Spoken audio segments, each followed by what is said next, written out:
Hey guys, Victor here again, coming at you with another deck profile of the September 2011 format. Today, we will be going over the Hero Beat or Hero Stun deck, which was a very popular anti-meta choice, as it was actually able to fight against the top 3 decks in TG Stun, Tengu Plant, and Agents. So, without further ado, let's jump straight into the deck profile. Starting with the monsters, we have 1 Elemental Hero Stratos, arguably the best hero monster ever created, as it's been included in pretty much every single hero deck ever since it was released to the public. Then we have 3 Elemental Hero Neos aliases. This is pretty much the heart and soul of the deck. You need 3 to be able to play it, as it combos with your Gemini Sparks, is your main beat stick, and it being a light helps you go into Elemental Hero The Shining, which is very important for getting back your resources.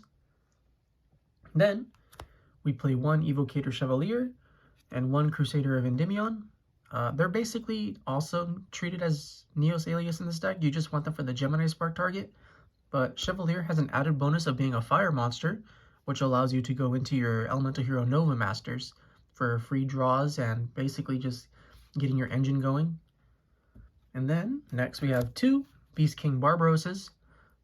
Very good card when paired with Skill Drain because it becomes a 3k beat stick, which pretty much becomes impossible for your opponent to out most of the time. Then we have only 1 Thunder King. This is a little bit controversial, but I don't really think feel that you need more than 1. But if you want to, you can just cut the 2 Barbaroses and add 2 Thunder Kings. It's really not that big of a deal. Then we have 2 Maxx, as it's pretty much one of your best counters to play against Agents or Tengu plants, being able to shut off their plays and guarantee that you'll be able to draw through your deck. And then lastly, we just play 1 Effect Veiler. Not much to say. Sometimes you don't have the skill drain to play, but it also has an added benefit of being a tuner, which gives you access to synchro monsters in your extra deck. With the monsters out of the way, we can now focus on the spell portion of the deck, starting with triple Pot of Duality.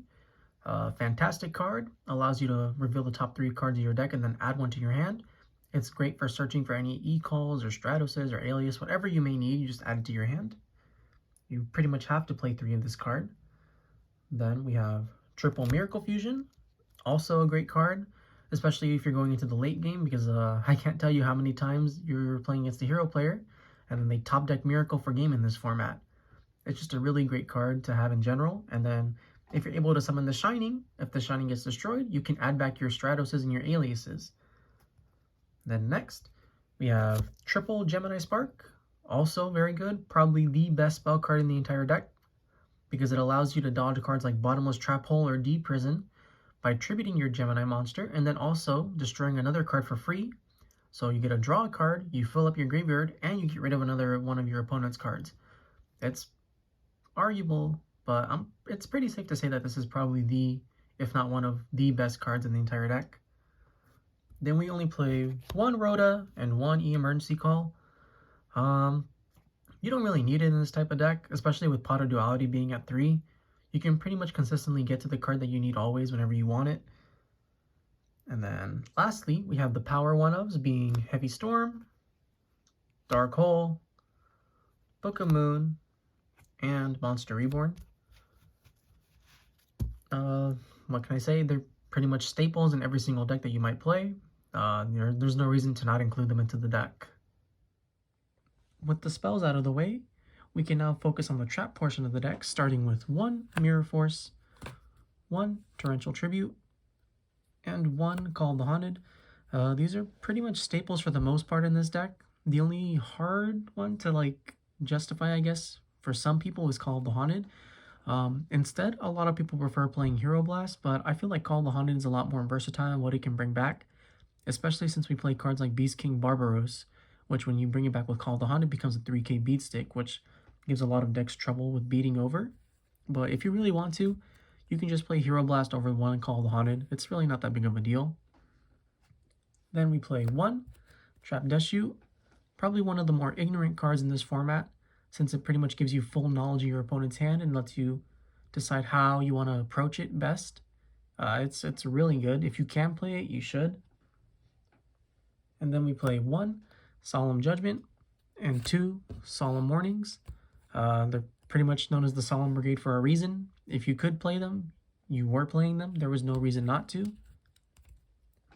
Then we play 2 Dimensional Prisons, pretty much just a generic good battle trap. It helps get rid of any Thunder Kings, helps lessen the amount of Tengus that they can shuffle back with Avarice. It gets rid of any darks like Caius or something if they attack with it. It's just a really good card in general. Then we also play 2 Starlight Roads. Fantastic card. Helps prevent you from losing to cards like Heavy Storm, as well as Mirror Force and your opponent's Torrential Tribute. And with an added bonus, if you're able to negate those cards, you can bring out a Stardust Dragon, which is normally more than enough to win you the game. And then finally, we play Triple Skill Drain. Probably the best trap in the deck. This doesn't hurt you at all unless you are trying to resolve a Stratos search, but that's pretty much not going to happen, especially late into the game. This is pretty much the main card that you use in order to play against cards like Hyper Librarian, Tour Guide, Earth, Venus, you name it. You pretty much always want to open this card. The only downside is if you're playing against a TG matchup, but then you just side it out and put in some more like back row removal or something. It's really not that big of a deal. But all in all, that's the trap lineup, which brings the total deck count up to 40 cards. And with that, we can now move into the extra deck. Now, when it comes to the extra deck, you honestly don't even really make all that many of them, but you still need all 15, even though you typically only make like around 6 of them. So with that, we can start with the first one, which is number 39, Utopia. Pretty much a staple in every single extra deck at this point, as it's one of the few good rank 4s. Then we have Steel Swarm Roach, for when you don't have a Thunder King, but you still want to be able to prevent big synchro monsters or boss monsters like BLS from coming down onto the field and changing the game's outcome. And then, that's all we play for the Xyz, but for synchros, we have 1 Armory Arm. This will pretty much never come up game 1. It's mainly for games 2 and 3 when you've sided in cards like Snowman Eater, so that you can synchro with the Veiler that you have and just get rid of the Snowman Eater for our level 4. And then we have Ally of Justice Cataster. It's a level 5. It's probably one of the easier extra deck monsters to make. All you need is a Veiler and literally any level 4, and it still answers a lot of the decks that were played around this time. And then 1 Hyper Librarian, for if you're playing like a synchro heavy deck, you can just make this, and then it's kind of like a pseudo maxi, because every time they synchro summon, you draw a card, and a lot of decks don't really want to give you advantage. And then for the 1 level 7, we play 1 Black Rose Dragon. You also don't really make this. The only time that you can consistently make this is if you have like an Elemental Hero Gaia on the field, plus an Effect Veiler. And then we have not 1, but 2 Stardust Dragons. It's mainly just there for Starlight Road, but there are times where like you're able to take like a level 4 tuner or something, and then you can just synchro straight into this. It's rare, but it does happen. And then our last one would be 1 Trishula Dragon of the Ice Barrier. It just takes 2 of your level 4s and 1 tuner, so a Veiler plus 2 Neos Alius, for example. You can make this, which can just entirely shift the momentum of the game in your favor. And an added benefit is it's the only water monster in the extra deck and the main deck. So if you want to go into Absolute Zero, you can make Trish, and then if they out it, you can Miracle Fusion it away for the Absolute Zero. And that's it for the synchros. So we can now move on to the fusions, starting with 1 Chimera Tech Fortress Dragon.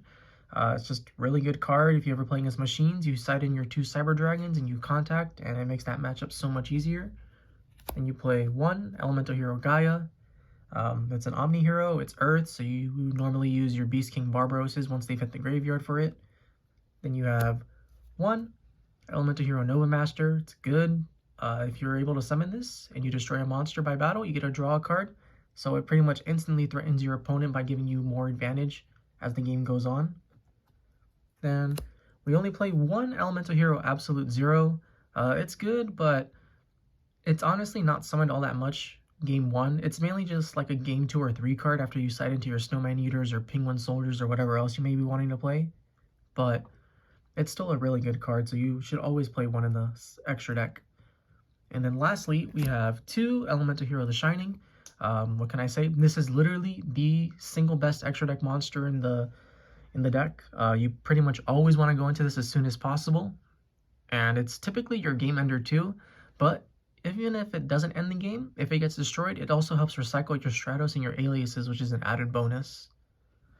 And so with that, We have 15 cards that make up the extra deck.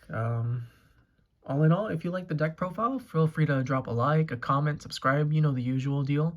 And then I'll catch you guys next time.